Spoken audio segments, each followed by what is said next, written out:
J'écoute pour mieux voir la nature. La série qui va te donner envie de tendre l'oreille pour mieux ouvrir les yeux. À chaque épisode, découvre une nouvelle espèce au travers du chant ou du cri qu'elle émet. Bonjour et bienvenue. J'espère que tu vas bien. Il ne t'a sûrement pas échappé que dans la nature, certains animaux communiquent entre eux en utilisant les sons comme nous, et qu'il est tout à fait possible de les reconnaître simplement en les écoutant. Pour cela, il suffit de s'entraîner un peu. Dans ce premier épisode, je te propose d'apprendre à identifier à l'oreille un oiseau très commun. Il s'appelle... Ah, mais non!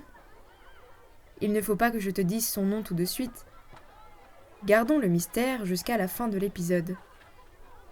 Bon, il y a un peu trop de bruit au dehors. Attends 2 secondes, je vais fermer la fenêtre.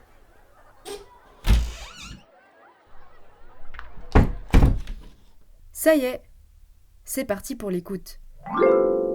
Pour identifier un chant, il est très important de savoir quand on peut l'entendre. L'oiseau que je cherche à te faire deviner aujourd'hui chante presque toute l'année. Les meilleurs mois pour l'écoute sont décembre, janvier, février, mars, avril et mai. En été, c'est la période des nids et d'élevage des petits et il est plutôt silencieux. On peut l'entendre à nouveau en octobre. Ah oui, j'ai oublié de te dire que c'est un oiseau actif le jour, mais qui aime bien commencer à chanter très tôt le matin. Pendant ces périodes de chant, tu pourras l'entendre partout où il y a des arbres. Dans les jardins, mais aussi dans les bois. Voilà, maintenant c'est la partie la plus importante de l'épisode.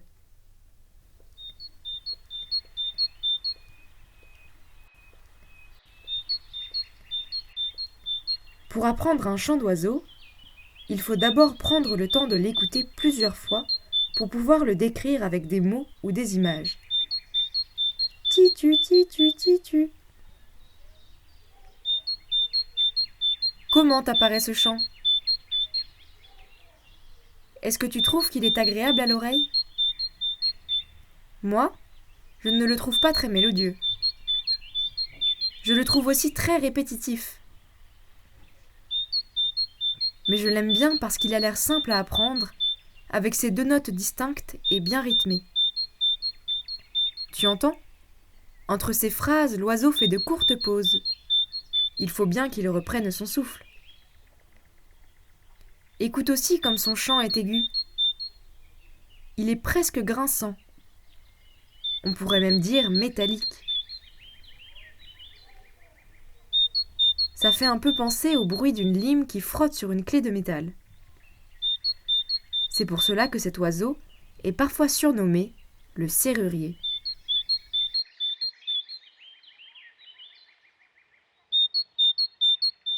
Mais attention aux variantes.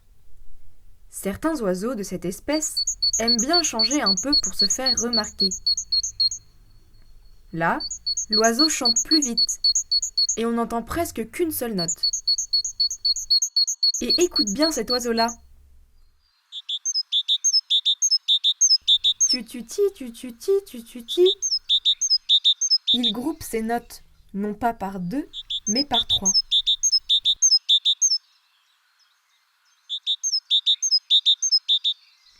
Comme tu vois, c'est un oiseau capable de faire différentes combinaisons. Et sa voix est toujours métallique. Dans mon classement des chants d'oiseaux, je mettrai donc à ce chant non pas le sonoscore 1, qui veut dire très facile à reconnaître, mais plutôt un sonoscore 2, qui veut dire assez facile à reconnaître.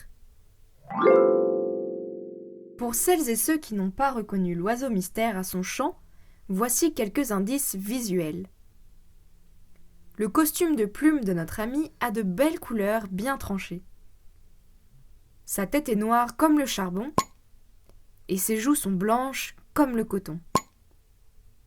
Sa poitrine est toute jaune avec un large trait noir vertical qui va de la gorge jusqu'au ventre. Quelle élégance! On dirait qu'il porte une chemise jaune avec une cravate noire. As-tu deviné le nom de l'oiseau? C'est...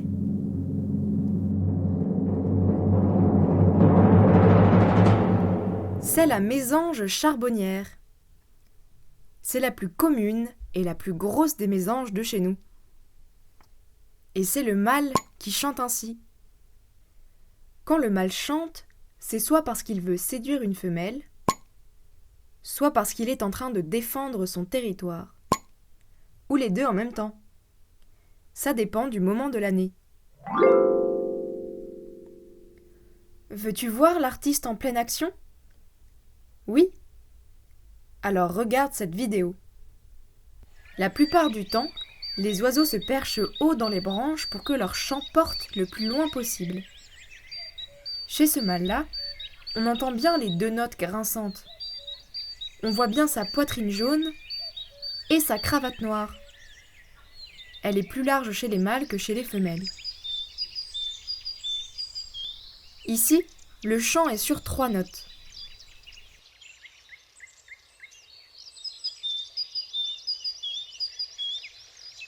Observe ses joues bien blanches. Les mésanges charbonnières ont aussi le dos un peu verdâtre.